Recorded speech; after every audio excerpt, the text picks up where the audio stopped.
अस्सलाम वालेकुम दोस्तों साथियों, मैं हूं समी इब्राहिम और आप देख रहे हैं समी इब्राहिम यूट्यूब चैनल।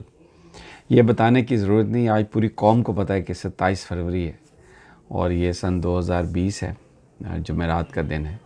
क्यों पूरी कौम को ये सारा दिन याद है? इसलिए कि आज के दिन हमारे बहादुर शाहीनों ने भारत का वो मुंह तोड़ा और उनको वो मज़ा चखाया। अभिनंदन का वो इतनी बड़ी बड़ी उसकी मूँछें थी, उसको जिस तरीके से पकड़ के लाए।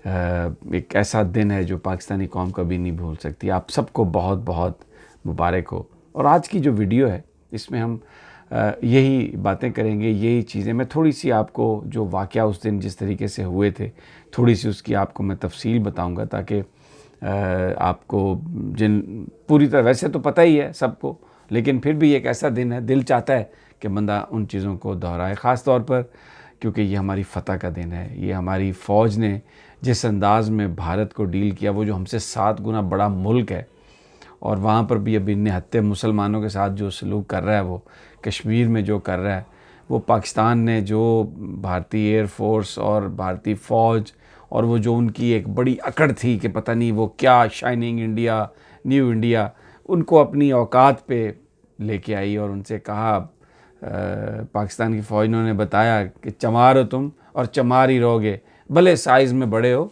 लेकिन हो मुसल्ली के मुसल्ली। जिस तरह से ये पिछले साल जो 27 फरवरी था, किस तरह से वाक़यात हुए, थोड़ा सा वहीं पे आपको मैं ले चलता हूँ। 26 फरवरी रात को तकरीबन 3 बजे प्राइम मिनिस्टर इमरान खान को टेलीफोन कॉल आती है और दूसरी तरफ हमारे एयरफोर्स के उस वक्त के सरबराह, उन्होंने प्राइम मिनिस्टर को ये बताया कि एयरफोर्स चीफ ने कि भारत ने पाकिस्तान की एयर स्पेस की वायलेशन की है और जो कुछ जो बालाकोट के नज़दीक एक जगह है जहाँ पर उन्होंने कुछ बम गिराए हैं और उसके बाद वो चले गए, लेकिन अभी कैजुअलिटी का हमें अंदाज़ा नहीं है।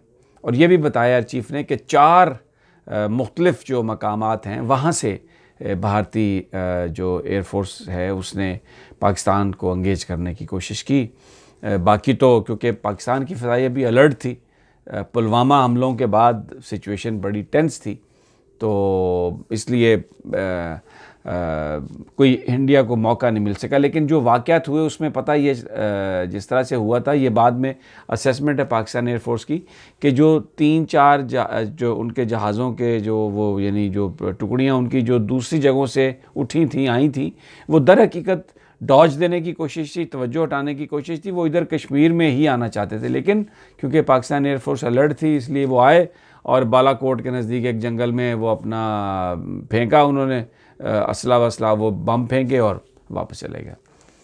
लेकिन क्योंकि पाकिस्तान को ये पता नहीं था कि कैजुअलिटी कितनी हुई है, इसलिए उसी वक्त रात को जो है ना रिस्पांस देने का फ़ैसला नहीं किया गया और ये फ़ैसला किया गया कि सुबह 27 की मॉर्निंग को उठ के देखते हैं कितना डैमेज है, फिर उसके बाद अपना रिस्पांस देंगे। अगर कैजुअलिटी हुई है कोई हमारी, तो फिर ऐसा रिस्पांस होगा कि जिसमें फिर उनकी भी कैजुअलिटीज़ होनी चाहिए, और अगर सिर्फ कोई जगह को नुकसान हुआ है तो फिर ऐसा हो कि उनकी जगह को नुकसान हो। तो इसलिए ये मामला मौखर कर दिया गया रात के वक्त। दूसरे दिन सुबह जब वहाँ पर दुनिया गई, लेकिन पाकिस्तान के जवान तो रात ही को पहुँच गए, तो वो चंद दरख्त जो थे वो जल गए वहाँ पर, और एक कौवा, काला कौवा, वो पूरे टेलीविज़न में तमाम पाकिस्तान के मीडिया एंकर्स ने दिखाया कि जनाब ये कौवा है। अब इसको शहीद भी नहीं कह सकते क्योंकि कौवा तो मरा ही था, शहीद नहीं हुआ था। लेकिन इंडिया ने यह दावा किया कि जनाब हमने कुछ 350 दहशतगर्द मार दिए हैं और ये जैश ए मोहम्मद का एक कैंप था, ट्रेनिंग हो रही थी और पता नहीं क्या कुछ। लेकिन पाकिस्तान के DGISPR जो थे उस वक्त मेजर जनरल आसिफ गफूर, वो जो इंटरनेशनल मीडिया है उनको लेके उस मकाम पर चले गए दूसरे दिन। उन्होंने कहा भाई आप दूसरे दिन तो शायद नहीं गए थे, थोड़े टाइम के बाद गए थे, यानी 8 घंटों के बाद, इसलिए कि मौसम बड़ा ख़राब था और हेलीकॉप्टर जा नहीं सकता था। लेकिन वो वहाँ पे ले जाके उन्होंने सब दिखा दिया। अब क्योंकि कैजुअलिटी कोई नहीं हुई थी और ये जो भी भारतीय एक प्रोपेगेंडा था, उनकी जो एयरफोर्स थी, उनके पास कोई सबूत नहीं था और वो उन्होंने बस ये एक ऐलान कर दिया कि जनाब ये 300 साढ़े 300 बंदे हमने मार दिए, जैश ए मोहम्मद का एक कैंप था वो हमने कैंप बर्बाद कर दिया। ये बिल्कुल वैसे ही उनका दावा था जैसे इससे थोड़े अरसा पहले भारतीय फ़ौज ने ये दावा किया था कि जनाब हमने एक सर्जिकल स्ट्राइक की है, पाकिस्तान के अंदर आ गया बॉर्डर के और एक हमने सर्जिकल स्ट्राइक की है। बहरहाल Pakistan, general Qamar Javed Bajwa, prime minister Imran Khan, air chief Pakistan की नेवी, सब लोग सर जोड़ के बैठे और ये फ़ैसला कर लिया प्राइम मिनिस्टर इमरान खान ने, जनरल कमर जावेद बाजवा ने, कि रिस्पांस हम देंगे। बीच में एक डेवलपमेंट होती है, अमेरिका के chairman joint chief of staff committee का फ़ोन आता है पाकिस्तान फ़ौज, यहाँ पर हमारे जो चेयरमैन जॉइंट चीफ्स हैं उन जनाब जनरल ज़ुबैर को, और उनको ये कहा जाता है कि जी आप रिस्पांस ना दें, ये जो इंडिया ने जो कुछ भी किया है ना इस पर आप रिस्पॉन्ड ना करें। जिस पर general Zubair, chairman joint chief of staff committee, उन्होंने कहा कि रिस्पांस हम देंगे, ये फ़ैसला हमने कर लिया है और रिस्पांस हम बहुत जल्द देंगे और अमेरिका हमें इस मामले में डिक्टेट नहीं कर सकता। ये वो जवाब था पाकिस्तानी फ़ौज का अमेरिका को कि बिल्कुल पता चल गया अमेरिकन्स को कि ये क्या होने वाला है, क्योंकि उससे पहले इंडियंस ने साज़बाज़ की थी और जॉन बोल्टन जो अमेरिका के नेशनल सिक्योरिटी एडवाइज़र थे उन्होंने ओके किया इस बात को। उन्होंने अजीत डोवल को कहा कि आप पाकिस्तान पर हमला कर लें, अमेरिका बड़ी खामोशी इख्तियार करेगा, इस पर कुछ नहीं करेगा।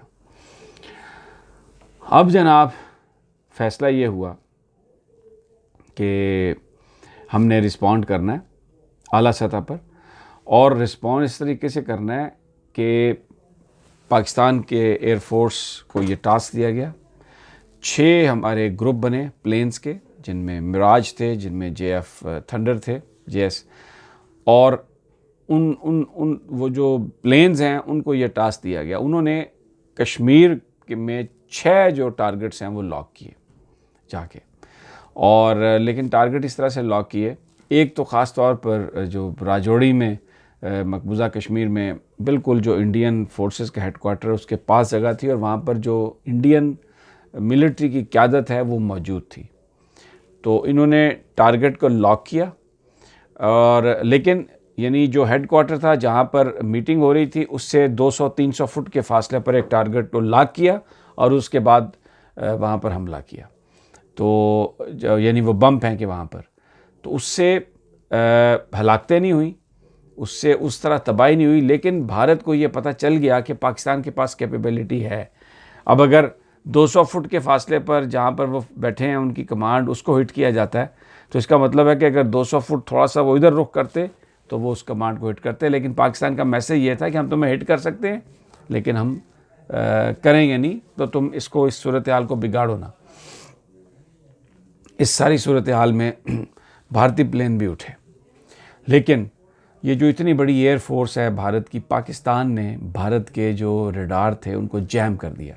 उनके जो प्लेन थे उनके अंदर जो कैपेबिलिटी थी, देखने की सलाहियत थी, या उनके जो रडार थे उनको पाकिस्तान एयर फोर्स ने उनको जैम कर दिया। ये मैं आपको बता रहा हूँ, हम 7 गुना छोटे मुल्क हैं भारत से, हमारे पास वसाइल की कमी है, लेकिन इन तमाम वसाइल के बावजूद जो जज्बा पाकिस्तान का, जो पाकिस्तान के अंदर जो इंतहाई महारत और ज़हीन लोग जिस तरह से तैयारी करते हैं, जहाज़ उन्होंने जनाब लॉक किए, और एक जहाज़ को जब हिट किया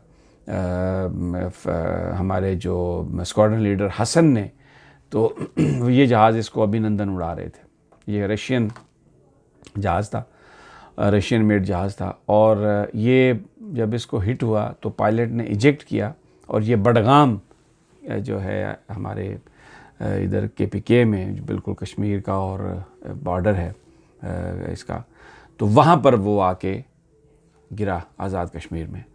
तो वहाँ पर लोगों ने उसको पकड़ा। जब वो नीचे गिरा तो उसको ये नहीं पता था कि ये पाकिस्तानी इलाका है, ये इंडियन इलाका।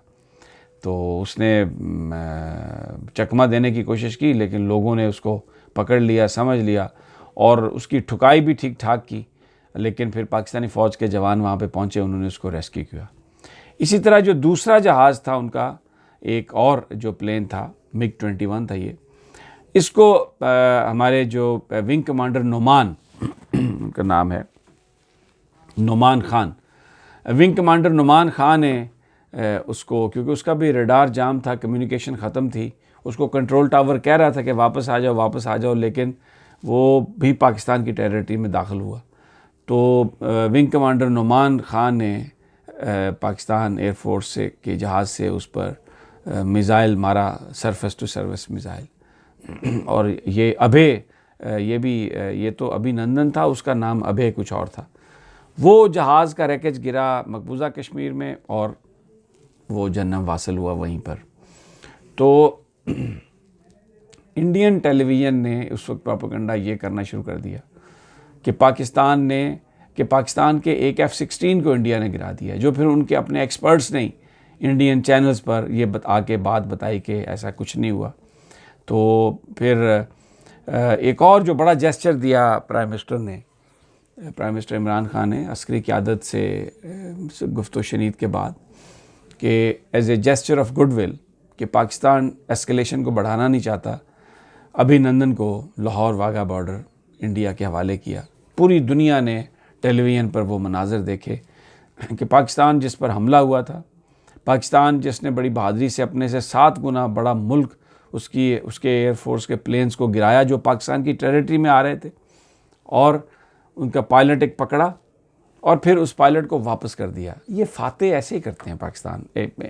ये तारीख़ है इंडो पाक की, कि जो जीतने वाला होता है फिर वो बड़ा दिल करता है अपना, और पाकिस्तान ने अपना दिल बड़ा किया। अब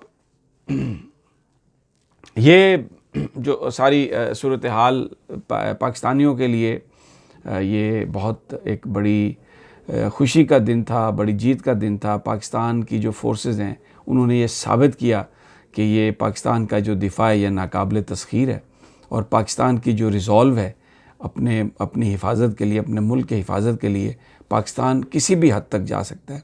ये उस बात का एक बड़ा सबूत था। बजट अभी भी कम है, बजट उस वक्त भी कम था, लेकिन जो हिम्मत थी, न कल उसमें कोई कमी थी न आज कोई कमी है। और पूरी कौम, इवन पाकिस्तान की जो अपोजिशन की जमातें हैं वो भी सब पाकिस्तानी फ़ौज के पीछे। और आज भी ये जो दिन है जो हम उसको मना रहे हैं, पूरी दुनिया में ये बता रहे हैं कि पाकिस्तानी इनविंसिबल हैं, हमें कोई फ़तह नहीं कर सकता, हम नाकाबिल तस्खीर हैं। ये मुल्क इस्लाम के नाम पर बना और कायम रहने के लिए बना, और इसके दिफा के लिए पाकिस्तान की फ़ौज, पाकिस्तान का बच्चा सब हर तरह की कुर्बानी देने के लिए तैयार है। अगली वीडियो तक इजाज़त दीजिए। अल्लाह निगहबान।